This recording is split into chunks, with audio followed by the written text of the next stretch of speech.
हरियाणा में क्या घोटालों का कंपटीशन इतना बढ़ गया है कि अब कुर्सियों को भी नहीं छोड़ा जा रहा है। जिस कुर्सी के लिए सरकार में बैठे मंत्री और विपक्ष में बैठे नेता लगातार संघर्ष करते रहते हैं, जिस कुर्सी के लिए अपने अपनों को दगा दे देते हैं, जिस कुर्सी के लिए सरकारें गिरा दी जाती हैं, वही कुर्सी हरियाणा में घोटाले की भेंट चढ़ गई है। जनता के पैसों से जनता की सहूलियत के लिए जिन कुर्सियों को लगाया जाना था, उन्हीं कुर्सियों की खरीद में ऐसा घोटाला हुआ है कि आप भी माथा पकड़ लेंगे। लेकिन उससे भी ज्यादा हैरानी की बात तो यह है कि घोटाला करने वाला कोई और नहीं बल्कि एक सरकारी कर्मचारी ही है। आज की इस वीडियो में हम आपको हरियाणा में हुए इसी कुर्सी घोटाले के बारे में बताएंगे और समझाएंगे कि कैसे इस पूरे घोटाले को अंजाम दिया गया और क्यों अब ये एक सियासी मुद्दा बन चुका है। कुर्सी को लेकर एक मशहूर कवि ने लिखा था कि किस्सा कुर्सी का बहुत था दिलचस्प हुजूर, तोता मैना से अधिक ये किस्सा मशहूर। हरियाणा में भी अब कुर्सी का किस्सा मशहूर हो गया है, लेकिन इस बार ये कुर्सी सियासत की नहीं बल्कि करनाल की जनता की है। उसी जनता की जिसके पैसे से इस कुर्सी को शहर में लगाया जाना था, लेकिन जब कुर्सी लगी तो कुछ ही दिनों में गायब कर दी गई।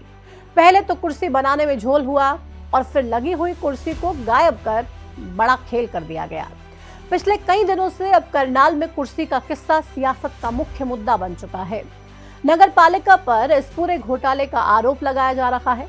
वहीं कांग्रेस के नेताओं का यह आरोप है कि पिछले एक हफ्ते से इस घोटाले की जांच की मांग उठाई जा रही है, लेकिन कोई जांच, कोई कार्रवाई नहीं की जा रही है।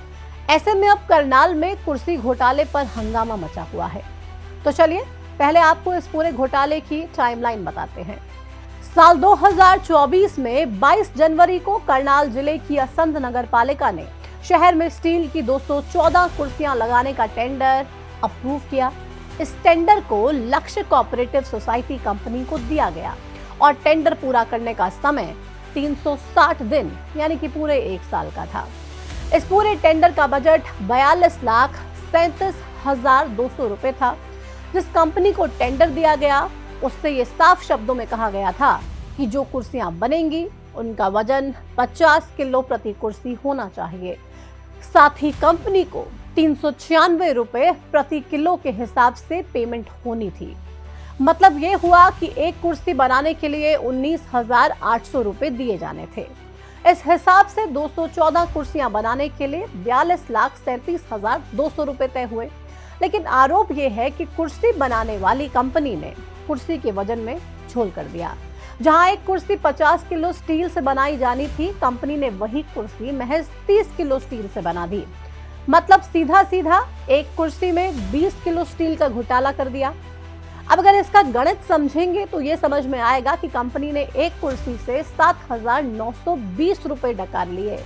अब अगर 214 कुर्सियों का इसी क्रम में हिसाब लगाए तो पता चलता है कि कंपनी 42,37,200 रुपए के टेंडर से 16,94,880 यानी कि पूरे 17 लाख रुपए का झोल कर देती है। मतलब कंपनी ने महज 25,42,320 रुपए में ही कुर्सियां बनाकर नगर पालिका को चिपका दी। अब सवाल ये है कि आखिर इस कुर्सी घोटाले का पर्दाफाश कैसे हुआ।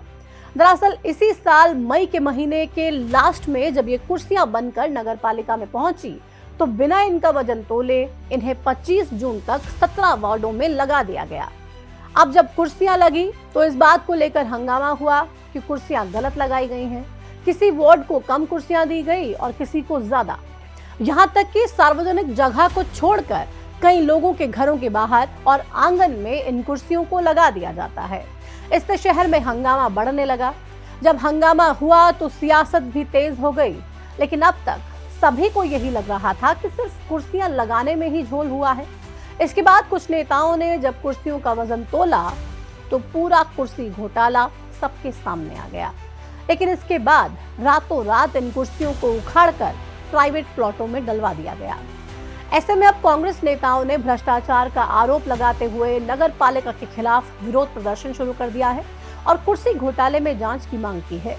अब सवाल ये है कि जब घोटाला कंपनी ने किया तो विरोध नगर पालिका का क्यों हो रहा है। दरअसल कंपनी ने जब कुर्सियां बनाकर नगर पालिका को भेजी तो वहां कुर्सियों की गुणवत्ता और वजन की जांच नहीं की गई। लिहाजा नगर पालिका ही सवालों के घेरे में आ गई। जैसे जैसे मुद्दा खिंचता गया वैसे वैसे इस मामले में नए नए खुलासे होते गए। इसी बीच एक और बड़ा खुलासा ये हुआ कि कुर्सियों के इस पूरे टेंडर की शुरुआत ही एक घोटाले से हुई थी। जिस कंपनी को कुर्सियों का टेंडर दिया गया था उसने खुद कुर्सियां ना बनाकर किसी दूसरे व्यक्ति को ये टेंडर सौंप दिया। इस व्यक्ति का नाम राजेश डांगी है, जिसके पास किसी भी तरह के टेंडर लेने का कोई लाइसेंस नहीं है और तो और ये शख्स एक सरकारी कर्मचारी है। बावजूद इसके कंपनी ने इसे कुर्सियां बनाने का ठेका सौंप दिया, वो भी नगर पालिका को बिना बताए। अब जब इस पूरे मामले का खुलासा हुआ तो नगर पालिका पर इस पूरे घोटाले के आरोप लग रहे हैं। बहरहाल हैरानी की बात तो यह है कि अभी तक भी इस पूरे मामले को लेकर जांच नहीं बिठाई गई है। वहीं लाखों रुपए डकारने वाले फर्जी ठेकेदार के खिलाफ कब कार्रवाई होगी ये भी मालूम नहीं, लेकिन इतना जरूर पता है कि जनता के पैसे से जनता को ही चूना लगाने का काम बड़ी ही ईमानदारी से यहाँ पर किया गया है।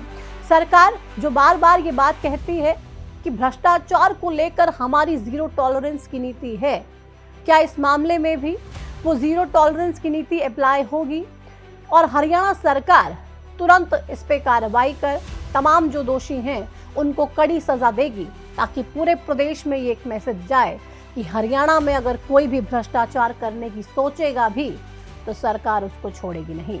ये बातें तो तमाम नेता तमाम मंत्री करते हैं, मीडिया के सामने भी कहते हैं और बड़े बड़े दावे होते हैं, लेकिन धरातल पर तस्वीर बदलती क्यों दिखाई नहीं देती है।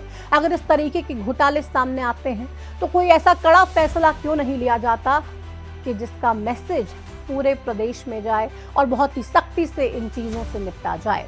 क्या आपके भी एरिया में कुछ ऐसा घोटाला कभी हुआ है और आपने इस कुर्सी घोटाले के बारे में क्या पहले सुना था? कमेंट सेक्शन में हमें जरूर बताइएगा। फिलहाल इस वीडियो में मेरे साथ इतना ही। नमस्कार।